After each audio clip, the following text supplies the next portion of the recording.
Welcome to पक्षीपुर जंगल।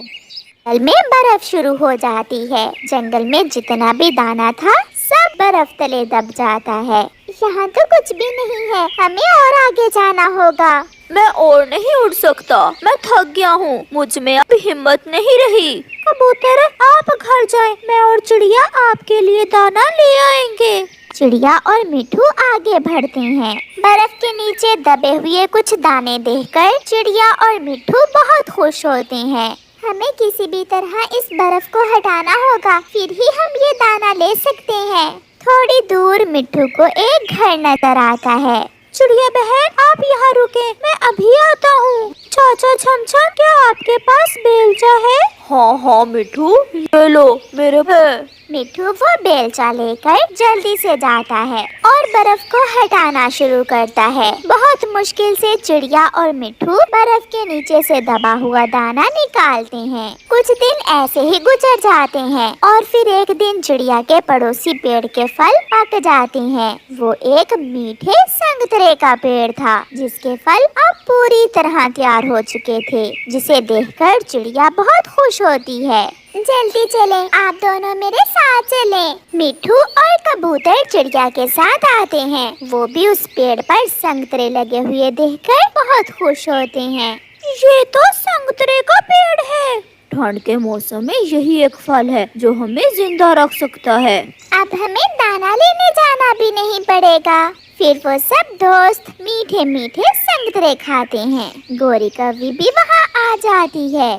मेरे दोस्तों, मुझे भूल ही गए हैं आप। गोरी, ये वही पेड़ है जिसका कांटा चुभ जाने पर तुम काटने लगी। चिड़िया के घर के पास ही एक पेड़ था जो सूख रहा था। चिड़िया को नहीं मालूम था कि ये पेड़ किस चीज का है, कोई फलदार पेड़ है या झाड़ी। एक दिन चिड़िया जब अपना भोजन लेकर वापस आ रही थी तो वो थोड़ी देर के लिए उस पेड़ के पास रुकती है। अगर ये कोई फलदार पेड़ होता तो ऐसे सूखता ना, कोई पक्षी इसे पानी जरूर देता। ये सुनकर वो पेड़ चिड़िया से कहता है, चिड़िया, मैं एक फलदार पेड़ ही हूँ, मैं संतरे का पेड़ हूँ। मेरे फल खट्टे मीठे और बहुत स्वादिष्ट होते हैं, मगर कितनी ही देर हो गई, मुझे किसी ने ना ही पानी दिया और ना ही मेरी सेवा की है। यही कारण है कि मैं सूख रहा हूँ। क्या अब मैं आपको हर रोज पानी दिया करूं तो आप फिर से हरे भरे हो सकते हैं?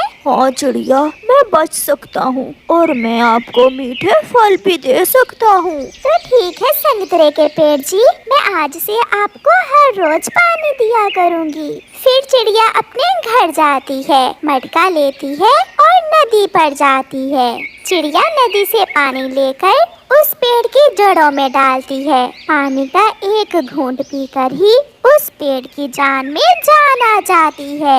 चिड़िया रानी, जो एहसान आपने मुझ पर किया है मैं उसका बदला जरूर आपको दूंगा। पेड़ भैया, मेरी वजह से आपको जीवन मिले, मेरे लिए ये बहुत खुशी की बात होगी। फिर कुछ दिनों के बाद उस पेड़ पर कुछ हरी भरी शाखाएं फूटती हैं, जिन पर पत्ते भी थे।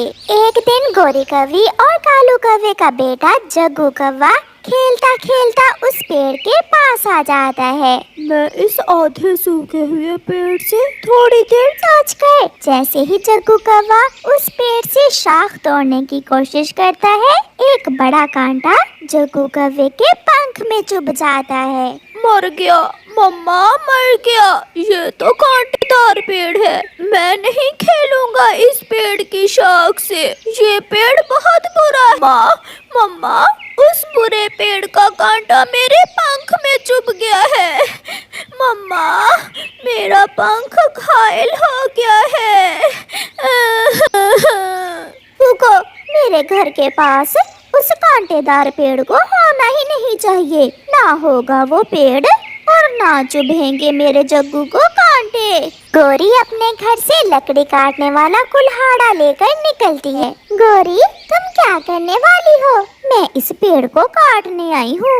नहीं नहीं गोरी बहन, ऐसा न करे, मैं कई दिनों से इस पेड़ को पानी दे रही हूँ ताकि ये पेड़ और बढ़े और कांटे चुभे मेरे जग्गू को। इसमें मेरा दोष नहीं है। आपका बेटा मेरी शाखाओं से झूलने की कोशिश कर रहा था। आप समझाओ अपने बेटे को कि कांटेदार पेड़ों की शाखाओं से नहीं खेलते। बहुत हो गया, चुप कर जाओ। एक तुमने मेरे बेटे जग्गू का पंख घायल कर दिया और दूसरा मुझे बातें सुना रहे हो। गोरी बहन, मैं आपको ये पेड़ नहीं काटने दूंगी। ये पेड़ मेरे घर के पास है, इसलिए ये पेड़ मेरा है। छोटी चिड़िया, आज तो बड़ी बड़ी बातें कर रही हो, रोक सकती हो तो रोक लो। ऐसा कहते हुए गोरी कौवी अपना कुल्हाड़ा चलाती है। चिड़िया गोरी का कुल्हाड़ा पकड़ लेती है। ये सब देखकर मिट्ठू और कबूतर वहाँ आ जाते हैं। रुको रुको, क्यों आप आपस में लड़ रही हैं? मिट्ठू, ये गोरी की बच्ची इस पेड़ को काटना चाहती है। मेरे जग्गू के कांटा है इस पेड़ से। गोरी, ये संतरे का पेड़ है, इसका फल बहुत स्वादिष्ट होता है। जब इस पर फल लगेगा। फिर गोरी गुस्से में वहाँ से चली जाती है।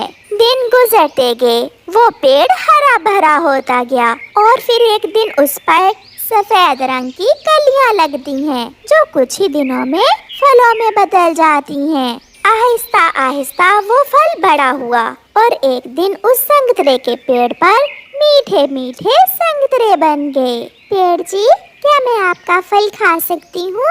मैं आज जो कुछ भी हूँ वो सब आपके कारण ही हूँ, वरना वो काली कलोटी तो मुझे कब का काट चुकी होती। फिर चिड़िया उस संतरे के पेड़ से स्वादिष्ट फल खाती है।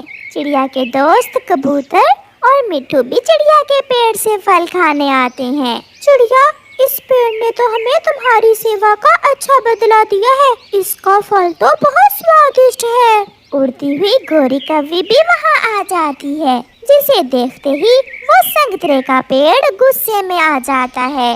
मैं भी खाऊंगी, मैं भी ये स्वादिष्ट फल खाऊंगी। गोरी, याद करो, ये वही पेड़ है जिसे तुम काटना चाहती थी और आज वही पेड़ हमें मीठे मीठे फल दे रहा है। फिर गोरी कौवी उस पेड़ से एक संतरा तोड़कर खाने लगती है। छी छी, ये फल तो बहुत खट्टा है। मेरा सारा मुंह ही खट्टा हो गया ये फल खाकर। मेहनत का फल हमेशा मीठा होता है और बिना मेहनत का फल हमेशा खट्टा ही होता है। मैं तुम जैसे आलसी और बुरे पक्षियों को अपना मीठा फल नहीं बल्कि खट्टा फल ही दूंगा। मेरा फल सबके लिए मीठा है, मगर तुम्हारे लिए खट्टा होगा।